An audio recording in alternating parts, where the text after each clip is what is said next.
Hey y'all see the thumbnail, child? I got a little juicy story time, honey. I was scrolling over there on TikTok and scrolled up on it. I said, you know what? I'm going to go share this with my moles, honey, and see what they have to say about it. So y'all drop in the comments and let me know. Have you ever let someone come and stay with you and you had a significant other, whether it was a boyfriend, husband, wife, whatever the case may be? How did that work out for you? Did you run into any issues? Did you have any trust issues? Honey, I'm telling you, after hearing this story, I wouldn't trust a soul, family, friend, or foe. And honey, if you are from the state of Ohio, this is where this allegedly took place.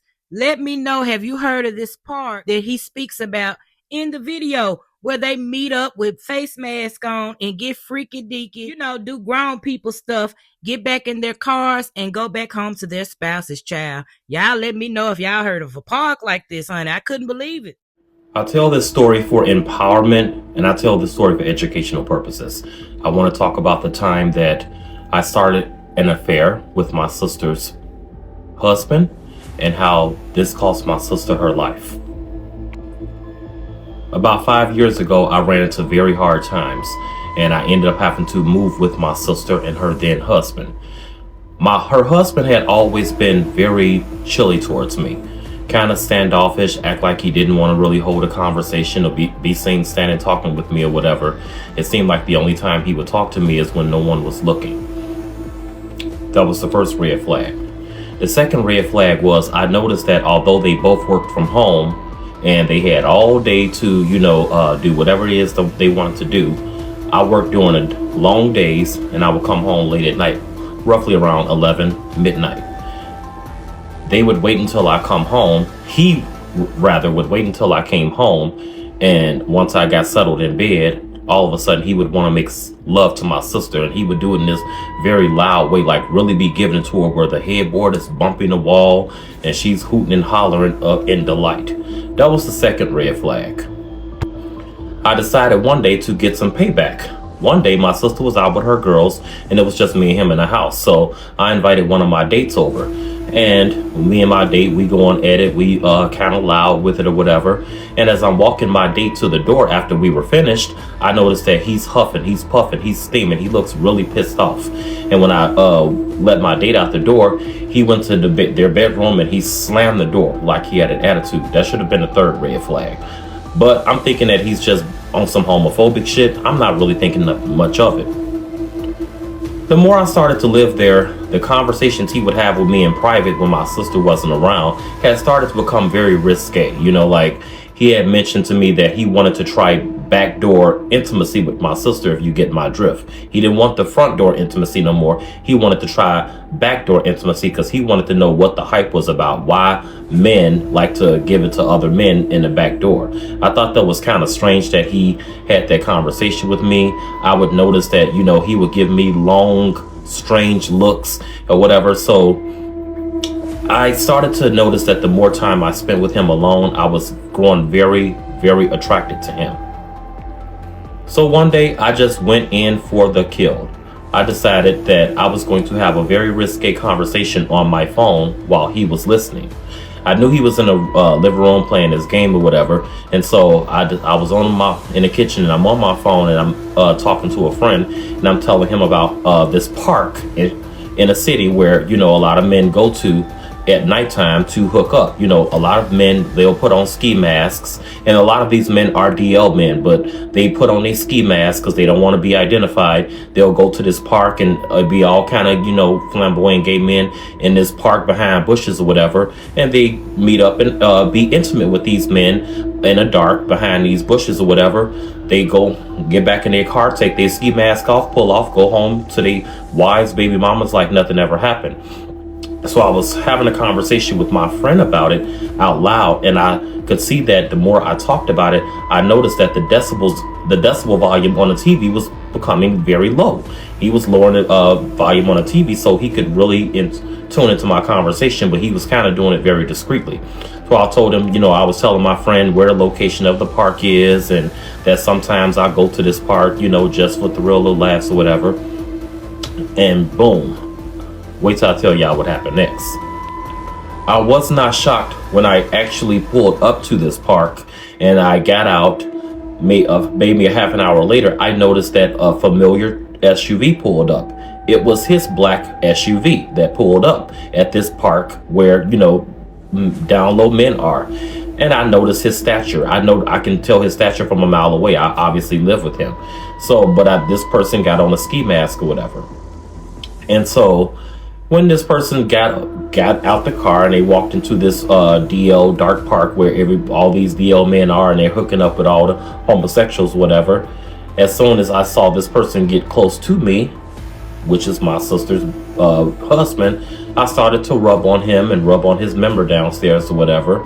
And I could tell that even through the ski mask, and I was wearing a ski mask at the time, he kind of looked at me like he knew who I was, but there were no words exchanged. He immediately grabbed my hand, led me to a nearby bush where could nobody see us.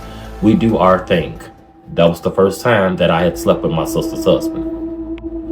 After the deed was over, he went and got in his car, went home.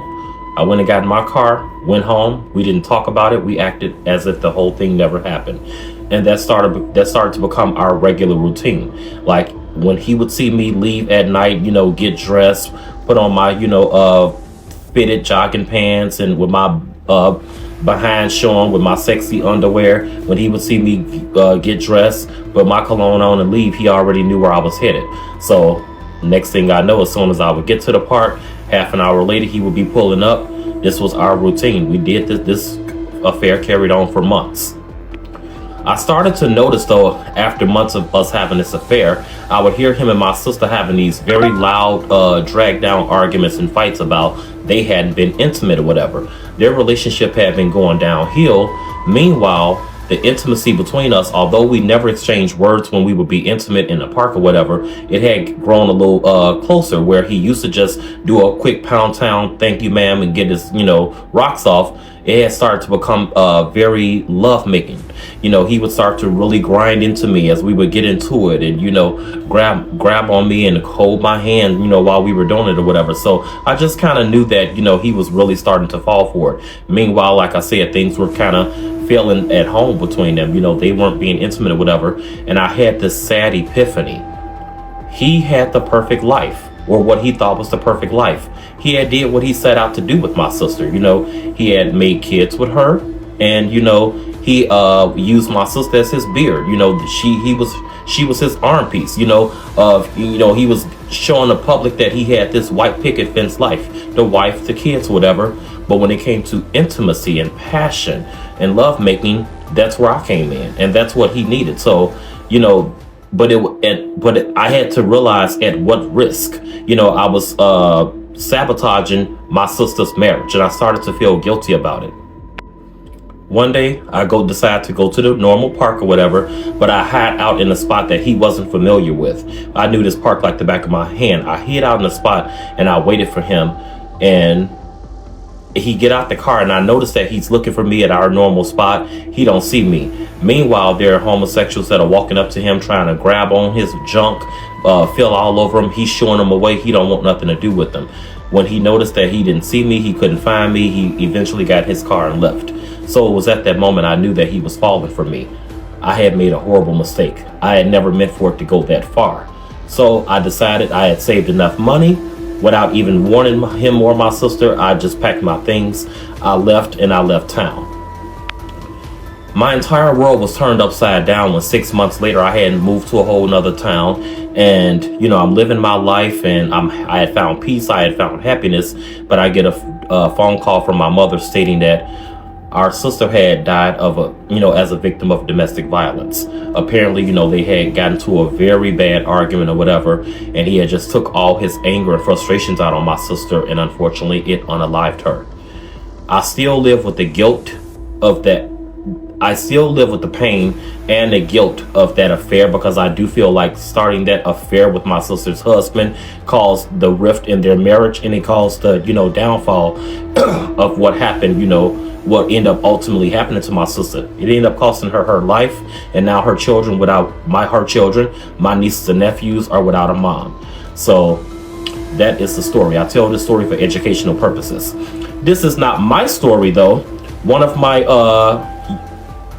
followers emailed me this story and asked me to tell this story to, bring education and awareness to black women to be careful and just be safe when you're dealing with DL men or whatever.